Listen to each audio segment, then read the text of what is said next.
무트로 올라온 거북이는 토끼를 발견했습니다. 토끼에게 말하길, 바다 한가운데 섬이 있는데 먹을 게 지천에 깔려있고 추위도 더위도 없단다. 그런 데가 있어? 나도 데려가줘.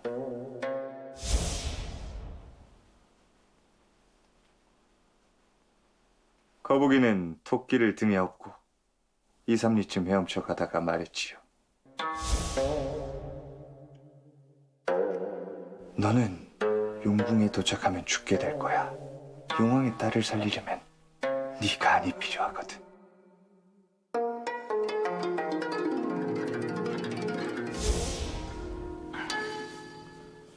해서 토끼는 어찌 되었어? 간을 빼앗겼어? 어찌 됐을 것 같습니까? 선도에는 대수롭지 않은 듯 김춘추에게 거북이와 토끼의 이야기를 들려줬는데 다음 날 형장으로 끌려온 김춘추. 땅을 내놓든지 죽음을 받아들이든지 양자택일의 상황에 그는 어떻게 대응할까? 그래, 답은 정하였는가? 드리겠습니다. 중령 서북의 땅을 내주겠단 말인가? 예, 그렇습니다. 한편으론 실망스럽건 역시 나라보단 목숨인가? 나라를 위해서입니다. 중령 서북의 땅 없이도 신라는 존립할 수 있지만 작금의 신라에서 이 김춘추는 필수 불가결한 존재이기 때문입니다. 그 자부심 마음에 두어. 하면 당장 신라의 왕에게 서신을 쓰시오. 아니요. 폐하께서는 그 서신의 진위 여부를 믿지 못하실 겁니다. 허니 제가 직접 가서 폐하의 승인을 얻어오겠습니다. 어디서 수작을 벌이는 것이냐? 제 목이 필요하시다면 배시지요. 허나 망리지께서 필요하신 건 이 김춘추의 목이 아니라 중령 서북의 땅이 아닙니까? 연개 소문은 김춘추의 제안을 받아들일까? 다음 날 김춘추는 신라로 돌아가게 됐다. 선덕여왕을 설득해 중령 서북의 땅을 고구려에 반환한다는 조건이었다.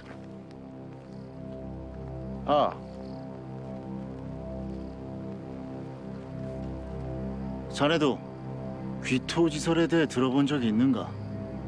예?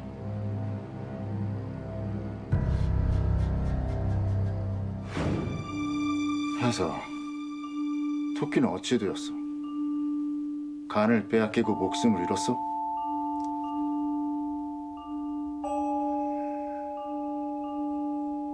만약 춘추공께서 토끼의 입장이었다면 어찌했을 것 같소?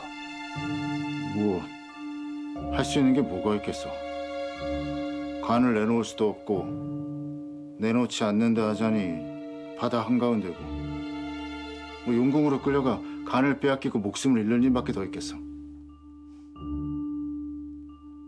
토끼는 거북이에게 이렇게 말했습니다. 내겐 지금 간이 없어. 난 가끔 간을 씻어서 다시 집어넣곤 하거든. 마침 널 만나기 전에 간을 씻어서 육지 위에 있는 바위에 널어놓았어. 네가 그리 신명한 짐승이었어?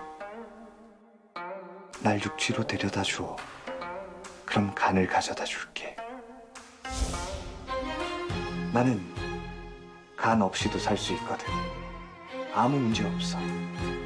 토끼는 그리 말했지요. 그 말을 거북이가 믿었단 말이오. 미련한 데는 약도 없지요. 못해 올라온 토끼가 어찌했을 것 같습니까?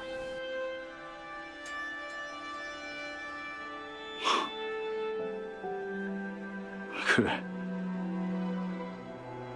아주 유익한 얘기입니다, 그래요.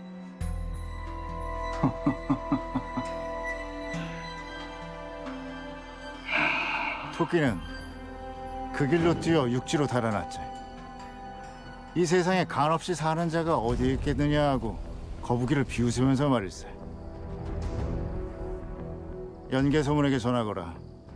중령 서북의 땅은 신라에게 토끼의 간과 같은 곳이라고. 이 세상에 간 없이 사는 자가 어디 있겠느냐고 말이다.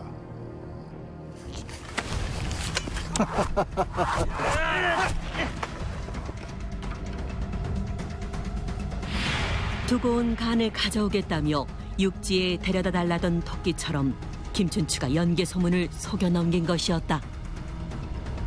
결코 좌시해서는 아니되옵니다, 폐하. 얕은 꾀로 고구려와 폐하를 우롱한 김춘추에게 응당한 대가를 치르게 해야 합니다. 이미 국경을 넘어갔다는데 어찌 대가를 요구할 수 있겠습니까? 신라의 여왕에겐 후사가 없으니 김춘추는 필시 다음 왕자를 차지하려 할 것이옵니다. 신라 정벌을 위해 전열을 정비할 수 있도록 유능하시지요. 그래야죠.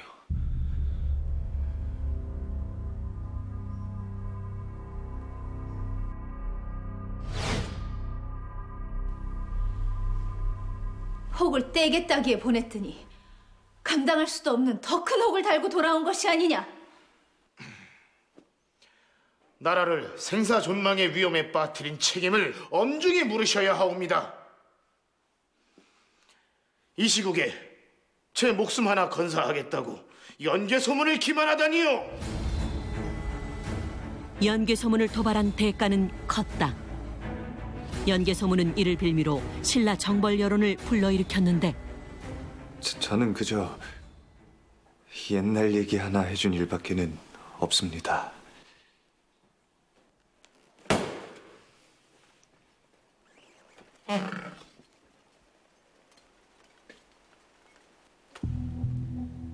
어쨌든 남는 게 많은 협상이었다. 어차피 신라가 중령 서북 땅을 내줄리 만무했고 그자의 거짓말을 유도해 신라를 칠 명분을 획득했으니 말이다.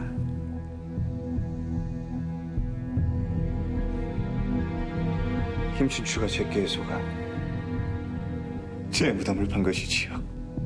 과연 김춘추가 그것을 알고 있었을까? 내가 속아서 놓친 게 아니라 일부러 놓아준 것을 말이다.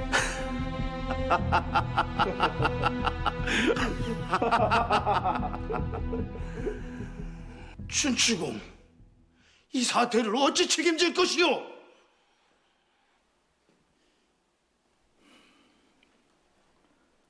폐하, 소신을 당나라로 보내주시옵소서.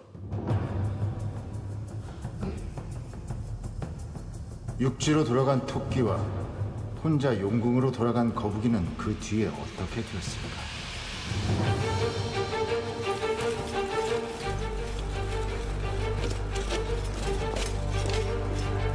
토끼에게 속았다는 것을 안 용왕은 크게 화를 내며 육지를 정벌하겠다 선언했고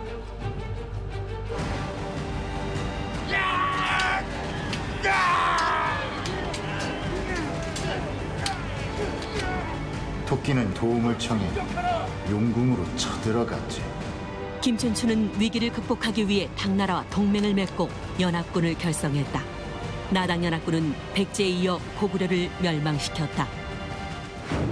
654년 신라 제29대 왕으로 등극한 김춘추는 그렇게 삼국 통일의 기틀을 다졌다.